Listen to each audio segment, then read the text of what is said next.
Oh, no. Tomorrow morning, Spider-Man, page one, with a decent picture this time. You're absolutely right, boss. I'm Shut up. Uh-huh. Get out of here. You got it, boss. right. I'm on it. God, I need a raise. Beep, beep. Miguel, it's Peter. We got an anomaly. Thank you, Peter. You're one of our best. Jess, who's on this? Beep, beep. Look, don't get me wrong, Spider-Man Across the Spider-Verse is a good movie. It's quite good even, but it's not really the masterpiece everyone is calling it. We are supposed to be the good guys. We are.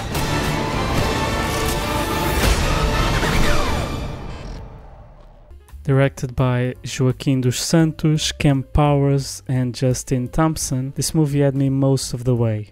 And I'll talk about the part where it didn't get me later. But I really had a blast watching it. I don't need to be the one to tell you how creative this movie is visually. Trust me on that.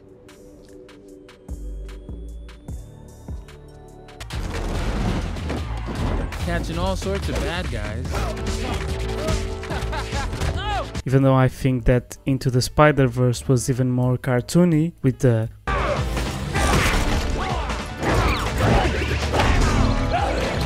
and Alright, time to swing, just like I told. and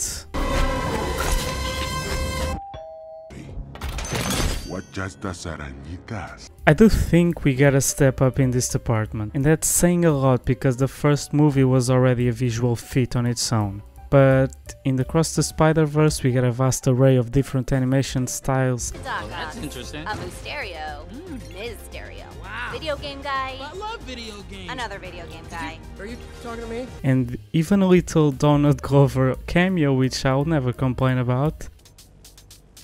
True to stare. The colors in this movie are so impressive, and what actually impressed me the most was the way they were able to represent light in this movie. I mean, there's some incredibly moody and atmospheric shots that you just wouldn't expect in this type of movie.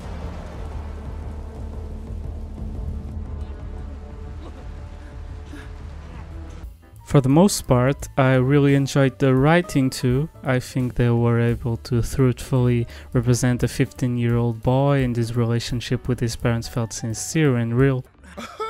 Do I get to say it? Please tell me that I can say it. Say it. You're grounded. What? Oh yeah. For how long? A month. It was never too emotional, but I still enjoyed what was in there. The reason that I do any of this in the first place. Oh, I love you, Miles. Same with Gwen really. I really felt a relationship with her dad, even though the movie didn't really give it much time. Punk rock to give your old man a hug.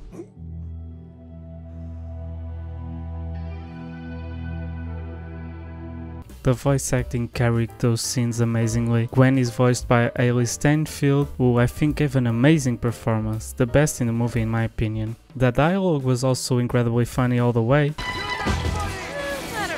I really love the little detail of every Spider-Man having to be funny. You know, you're the only Spider-Man who isn't funny. We're supposed to be funny. And I just laughed a lot while watching the movie, which is obviously a good sign. The soundtrack music was fine, I enjoyed some of it, but it's never what I prefer in a movie.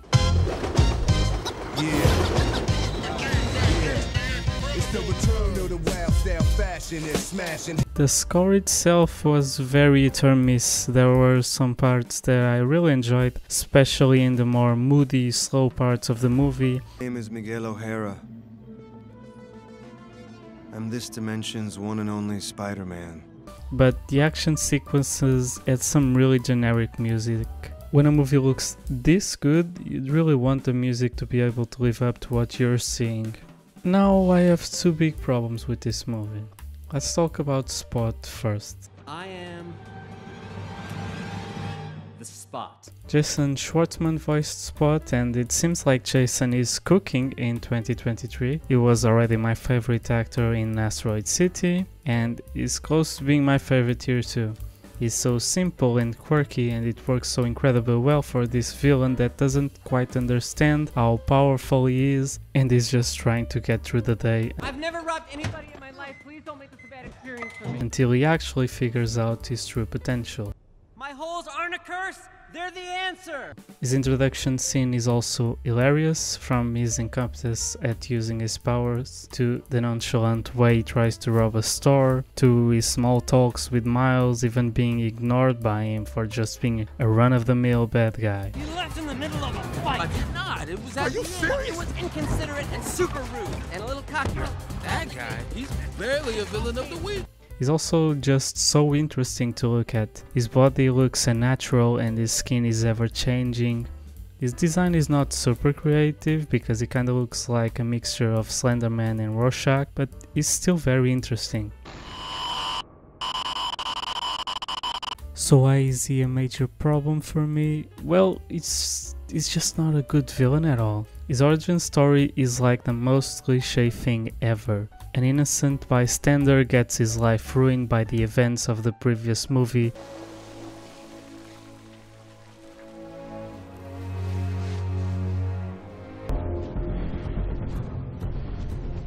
If only I could cause you the pain that you've caused me. It's not about what I want. It's about what's fair!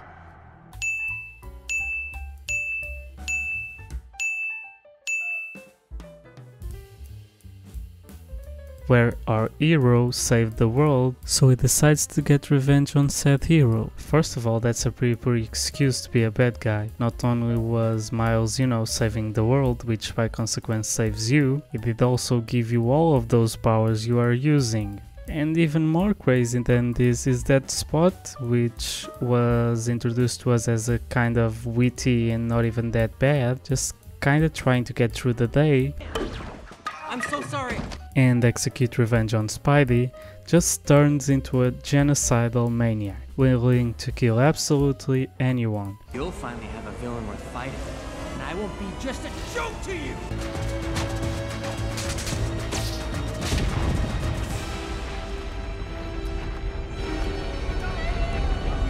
His motivations are so confusing to me. He's just bad for bad's sake. He's a badly written character. My second problem is the stakes. And this is a problem that I've been having with movies lately, but especially superhero movies. When every movie ever has the destruction of the universe at stake, you start to get boringly used to it. I miss simple stories, like, funnily enough, the first two Tobey Maguire Spider-Mans. You don't need every story to be about the end of the universe. Not only is it repetitive and it takes away from my investment, it also creates a problem of not being able to increase the stakes in the series. I'm sure they'll want to do an unlimited amount of these Spider-Man movies until they stop making money, and they have kind of written themselves into a corner at this point. How do you make the next step in this story? Are they gonna be fighting for the survival of the universe forever? Lastly, and this is just a small problem I had with the movie, I want to point out how I really don't enjoy these two-part movies. It's just really underwhelming. I wish they made us feel like we actually watched the full start to end part of this story, like they did in Dune, for example.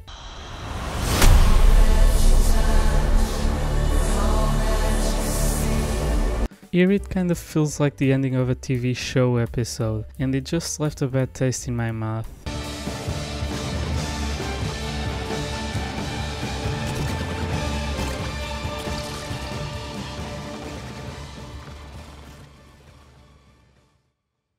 So, an incredibly funny and enjoyable movie that unfortunately had some problems that I couldn't get through. 7 out of 10. And that's everything for this video. Hope to see you again soon, and until then, the theater is closed.